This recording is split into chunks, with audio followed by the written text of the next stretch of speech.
Olá pessoal, sejam todos bem-vindos. Bom, nesse vídeo nós vamos falar do endividamento da empresa Magazine Luiza. Eu esbocei aqui graficamente, a gente vai falar com mais detalhes sobre a questão das dívidas da empresa, como que ela está lidando e gerenciando o seu endividamento, que são os empréstimos e financiamentos a curto prazo e a longo prazo. Já foi feito o estudo da RE, balanço patrimonial e como que foi o ano, como que foi as operações, como que a empresa lidou com os lockdowns, fechamento das lojas físicas no ano de 2020. Os links aí dos vídeos estão aí na descrição. Quem quiser também analisar aqui, eu vou estar deixando o link do blog aqui para quem quiser acompanhar os estudos, né? Os artigos, os gráficos, quem quiser copiar também, não tem nenhum problema, fique à vontade. Bom, vamos começar falando da dívida bruta. A dívida bruta são os empréstimos e financiamentos tanto a curto prazo quanto a longo prazo, ou seja, a dívida é o endividamento total da empresa. Bom, a gente consegue avaliar que o endividamento da empresa veio numa crescente aqui de 2011 a 2016. Ou seja, de 2011 a 2016 a empresa veio numa crescente, veio se endividando mais. Esse endividamento reduziu fortemente aqui de 2017 a 2019, 2018 o menor período.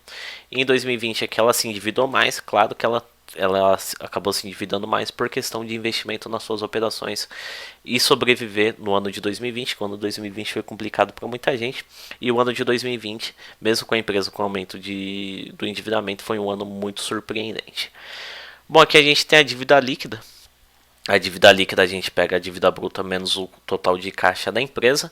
Quando está positivo quer dizer que a dívida bruta é maior que o caixa da empresa. Quando está negativo quer dizer que o caixa da empresa supera a dívida bruta, que é muito bom, quer dizer que a empresa tem mais dinheiro em caixa do que endividamento total. Bom, a gente consegue avaliar aqui que de 2011 a 2016 a empresa teve mais dívida do que caixa, porém a partir de 2017 reverteu essa situação. Ficou no saldo negativo, isso é muito bom, muito positivo, quer dizer que a empresa teve mais dinheiro em caixa do que dívida total. E a dívida total é os empréstimos e financiamentos a curto prazo quanto a longo prazo. Bom, aqui a gente consegue verificar como que está desmembrado a questão dos empréstimos e financiamentos, qual o volume que está a curto prazo, qual o volume que está a longo prazo. Bom, a barrinha azul é os empréstimos e financiamentos a curto prazo, a barrinha laranja é os empréstimos... Não, perdão, ao contrário. A barrinha azul é os empréstimos e financiamentos a longo prazo, a barrinha laranja os empréstimos a curto prazo. Bom, a gente consegue avaliar aqui que o curto prazo é a dívida que a empresa tem a pagar até 12 meses e o longo prazo que a empresa tem a pagar acima de 12 meses.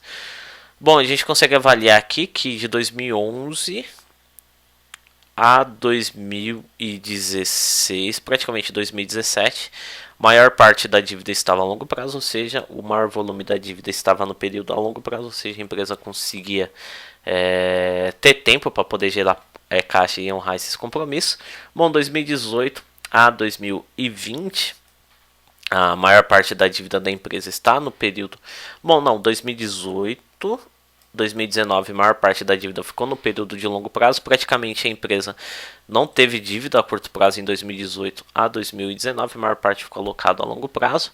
Porém, em 2020 aqui, praticamente a empresa não teve dívida a longo prazo, a maior parte da dívida ficou no período de curto prazo. Mas a gente não precisa se preocupar, como que a gente analisou aqui, em relação à dívida líquida, a empresa sempre teve mais dinheiro do que a dívida total, então a empresa sempre conseguiu honrar esses compromissos com tranquilidade, porque a empresa sempre teve mais caixa do que dívida total, mesmo que a maior parte da dívida, ou seja, praticamente 100% da dívida da empresa esteja alocada a curto prazo, a empresa não tem o que se preocupar, porque a empresa tem dinheiro suficiente para poder honrar e pagar esses compromissos com tranquilidade. Bom, aqui a gente faz um comparativo do caixa e os empréstimos a curto prazo. A barrinha azul são os disponíveis, os empréstimos e financiamentos a curto prazo é representado pela barra laranja. Bom, a gente consegue bater o olho aqui que de 2011 a 2020 aqui a empresa sempre teve mais caixa disponível do que dívida, igual a gente falou anteriormente aqui nos gráficos anteriores. Mesmo com o volume da dívida aqui crescendo no período de curto prazo, a empresa sempre teve mais caixa, mais dinheiro disponível do que dívida a pagar, daí, tanto a curto prazo quanto a longo prazo. Então, a questão financeira da empresa está muito positiva. Aqui está errado, aqui não é caixa, aqui eu errei no título. Aqui é o retorno retorno da dívida investida.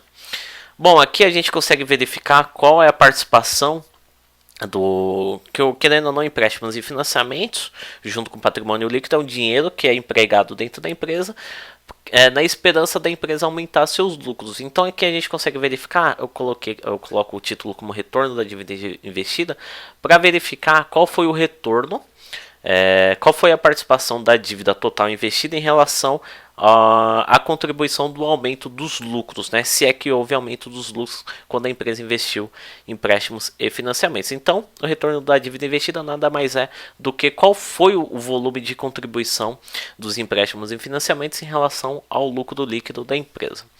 Bom, a barrinha azul é o retorno da dívida investida e a barra laranja são os juros que ela paga, é o custo do capital que é empregado nas operações da empresa.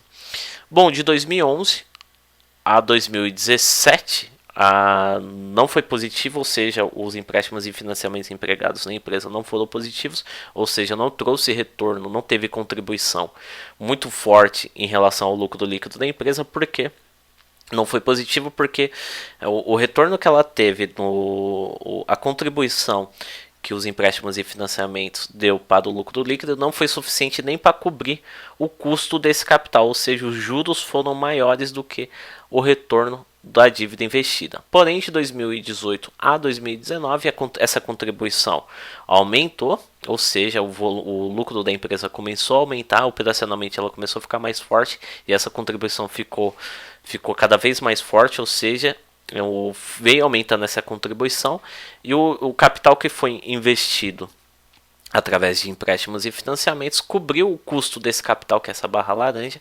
Então, de 2018 a 2020, o retorno da dívida investida veio crescendo, superando os custos desse capital. Então, ela teve o retorno, conseguiu pagar esses custos e ainda sobrou uma gordurinha para a empresa poder investir nas suas operações.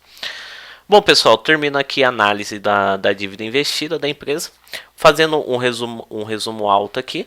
A empresa ela tem uma dívida considerável alta, mas porém o que ela tem de caixa, principalmente de 2017 a 2020, conseguiu pagar com tranquilidade, consegue pagar a dívida total da empresa em relação aos empréstimos e financiamentos a curto prazo. Em 2020, praticamente 90% aí da dívida total da empresa está alocada no período de a curto prazo. Em outras empresas se preocupariam, né, porque essa dívida tem que ser paga dentro de um período de um ano. Mas a empresa tem um caixa tão bom que esse caixa consegue pagar essa dívida com tranquilidade, tanto a dívida a curto prazo quanto a dívida que está alocada a longo prazo. Então a empresa não está preocupada em relação a esse volume de dívida grande aí no período. Praticamente 90% da dívida da empresa tem que ser paga no período dentro de 12 meses, ou seja, no período de um ano. E o retorno da dívida investida começou a ficar muito boa, ou seja, começou a compensar os empréstimos e financiamentos da empresa de 2018 a 2020, porque a contribuição dos empréstimos e financiamentos em relação ao lucro líquido da empresa começou, a partir de 2018, a pagar esse custo deste capital.